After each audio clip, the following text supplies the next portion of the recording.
International social media, Patel Prahlad Bhai. Truth channel, 100% truth. A report. And the watching after subscribe, share all world, like, subscribe, comment.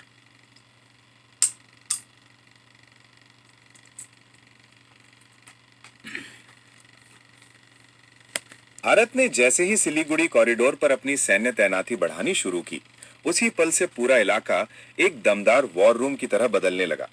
आसपास fighter jet उतरने लगे, air defence system जमने लगे और भारत की यह भयानक तैयारी देखकर बांग्लादेश की पूरी अकड़ पिघलने लगी, मानो किसी ने उनकी राजनीतिक गर्मी को बर्फ के टुकड़े में बदल दिया हो। कभी यही बांग्लादेश धमकाता फिरता था कि उत्तर पूर्व को ले लेंगे, पूरा नॉर्थ ईस्ट बांग्लादेश का हिस्सा बना देंगे, भारत के चिकन नेक को काट कर देश को दो टुकड़ों में कर देंगे। ये सारी धमकियां इसलिए दी जाती थीं ताकि भारत जल्दी से जल्दी शेख हसीना को वापस ढाका भेज दे। लेकिन आज भारत की सुरक्षा को सलाह देने वाला कोई साधारण व्यक्ति नहीं, बल्कि अजीत डोभाल जैसे धुरंधर रणनीतिकार है, जिन्होंने सिलीगुड़ी कॉरिडोर को एक तरह से भारत का नया सुरक्षा किला बना दिया है। भारत की यह आक्रामक तैयारी देखने के बाद भी बांग्लादेश बाज नहीं आया और उसने पाकिस्तान के साथ मिलकर दिल्ली में धमाके करवा दिए, जिसकी रिपोर्टें मीडिया में सामने आ रही हैं। ये सब बांग्लादेश इसलिए कर रहा था ताकि भारत पर दबाव बनाया जा सके, भारत को झुकाया जा सके, ताकि भारत शेख हसीना को वापस भेजने पर मजबूर हो जाए। लेकिन हुआ क्या? दिल्ली में धमाका तो हो गया, लेकिन उसके बाद बांग्लादेश की हालत देखिए। पूरा का पूरा देश मानो लॉकडाउन में घुस गया हो। कई जगहों पर बम धमाके हुए, कर्फ्यू लगाए गए, लेकिन जनता का गुस्सा यूनुस के खिलाफ रुकने का नाम ही नहीं ले रहा। बांग्लादेश और उसका मुखिया यूनुस ने जबरन दबाव डालकर पूरी न्याय व्यवस्था को हाईजैक करके शेख हसीना को फांसी की सजा सुनाई। गवाहों पर दबाव बनाया गया, अदालतों को मोड़ दिया गया और अब वही बांग्लादेश फिर से भारत के सामने नतमस्तक होकर हसीना को वापस भेजने की गुहार लगा रहा है।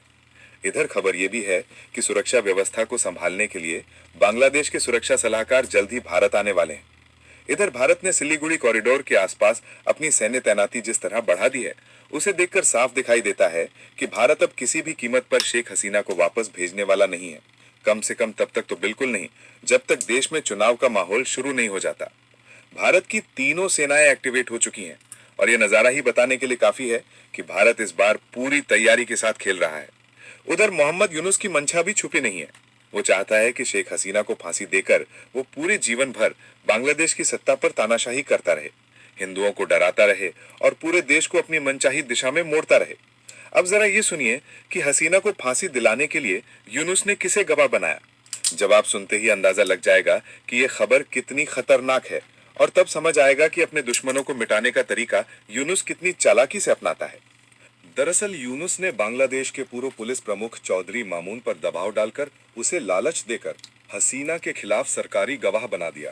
और हैरानी की बात तो यह है कि उसी पूर्व पुलिस प्रमुख को मात्र 5 साल की सजा दी गई, जबकि हिंसा के दौरान उसने ही बांग्लादेश की हिंसा में नागरिकों पर गोलियां चलवाई थी, हेलीकॉप्टर से गोलियां चलाने के आदेश दिए थे, ड्रोन से बम गिराने का आदेश दिया था। लेकिन आज वही यूनुस उसके साथ गले मिल चुका है, सिर्फ इसलिए कि हसीना को फंसाया जा सके। और अब वही गोलियां चलाने वाला पूर्व पुलिस प्रमुख अदालत में हसीना के खिलाफ गवाही देकर पूरे बांग्लादेश को गुमराह कर रहा है।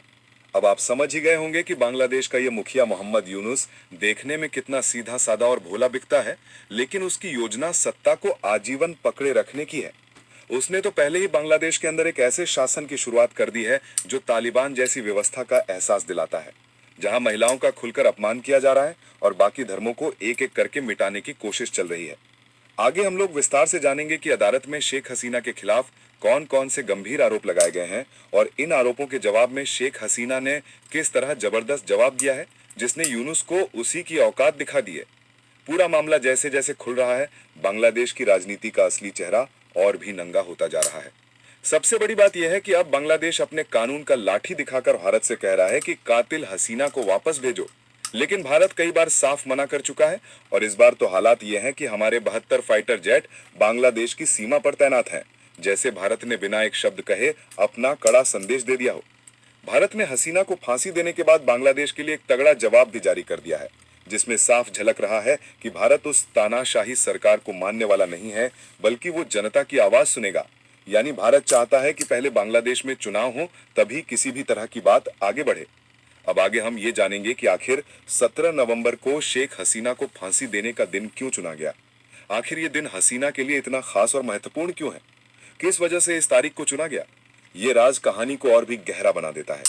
आगे बढ़ने से पहले आपको बता दें कि सभी खबरों का क्रेडिबल सोर्स लिंक नीचे डिस्क्रिप्शन में दिया गया है, जिसे आप चेक करें और सोशल मीडिया की फेक न्यूज से दूर रहें।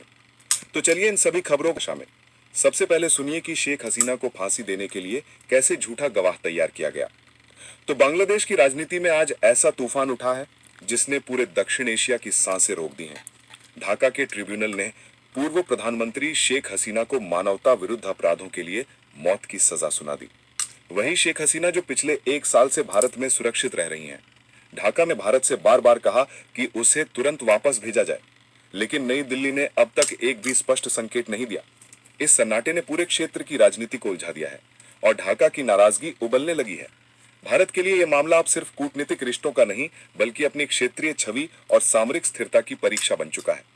शेख हसीना के अलावा पूर्व गृह मंत्री असदुज्जमान खान कमाल को भी मौत की सजा दी गई, लेकिन पूर्व पुलिस चीफ चौधरी अब्दुल्ला अल मामून को सिर्फ 5 साल की सजा सुनाई गई। ये वही मामून है जिन्होंने अदालत में अपना गुनाह स्वीकार किया और राज्य गवाह बनकर पूरी जांच को नया मोड़ दे दिया।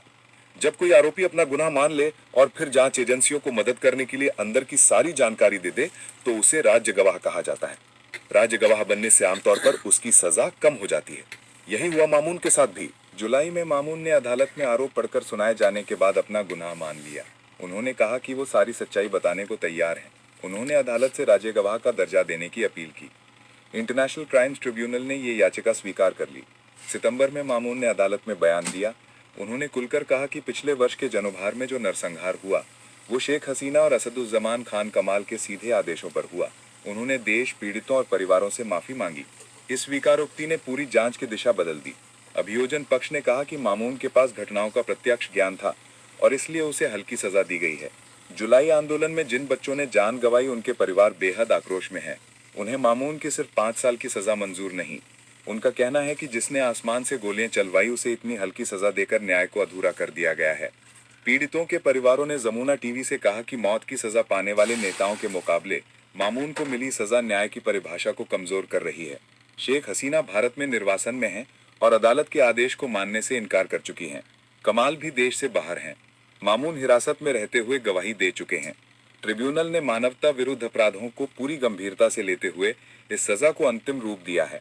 ढाका ने कहा कि पूर्व प्रधानमंत्री शेख हसीना और पूर्व गृह मंत्री असदुज्जमान खान कमाल को तुरंत सौंपा जाए। असदुज्जमान खान कमाल ने मीडिया से बात करते हुए कहा कि शेख हसीना और उनके खिलाफ लगाए गए ये आरोप बांग्लादेश के मुक्ति संग्राम की घटनाओं से जुड़े प्रतिशोध से उपजे हैं। कमाल ने कहा, सब कुछ फर्जी है। ये 1971 में हुई घटनाओं का बदला लेने के लिए रची गई एक साजिश है। शेख हसीना की सरकार में गृह मंत्री रहे असदुज्जमान खान कमाल ने दावा किया कि अंतर्राष्ट्रीय अपराध न्यायाधिकरण की कार्यवाही न तो पारदर्शी थी और न ही विश्वसनीय। उन्होंने न्यायपालिका पर गंभीर आरोप लगाते हुए फैसले को तैयार करने के तरीके पर सवाल उठाया। साथियों, आगे बढ़ने से पहले आप सभी को बता दूं कि अगर आप देश, दुनिया, डिफेंस और इकोनॉमी की 100 से ज्यादा खबरें एक साथ एक ही जगह पर एक ही समय पर फटाफट रोज देखना चाहते हैं, तो कृपया हमारे साथ जी चिल्स चैनल पर जुड़िए। हसीना को कई अपराधों में दोषी माना। फैसले